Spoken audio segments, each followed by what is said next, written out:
Express, an international courier service. Young tiger NTR తన చేతికి ఉన్న ఓ ఉంగరం కథని చెప్పేశాడు. అది కూడా సినిమా టీజర్లా చిన్నగా ఉన్న చివరన చురుకుమనే ట్విస్ట్ కూడా ఉంది. బిగ్ బాస్ షో సందర్భంగా ఎన్టీఆర్ మాట్లాడుతూ ఏమన్నాడంటే తన చేతికున్న ఓ ఉంగరాన్ని చూపించాడు. అది తన భార్య ప్రణతి ఇచ్చినట్లుగా వెల్లడించాడు. ఇంతకీ ఆ ఉంగరం స్పెషాలిటీ ఏంటంటే ఒకవైపు తన భార్య పేరు, మరోవైపు తన కొడుకు అభిరామ్ పేరు ఉంటాయట. అక్కడితో ఆగిపోతే అది టీజర్లా చురుక్కుమని ఎలా ఉంటుంది?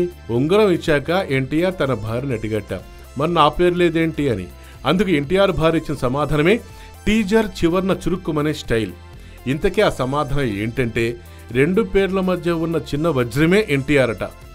పేలిపోయింది కదా, అదిరింది కదా. ధన్రాజ్ తన కొడుకు గురించి మాట్లాడినప్పుడు ఎమోషన్ అయినప్పుడు ఎన్టీఆర్ తన నాన్నకు ప్రేమతో సినిమా జ్ఞాపకాలు చెప్తూ ఈ ఉంగరం కథ చెప్పాడు. సూపర్.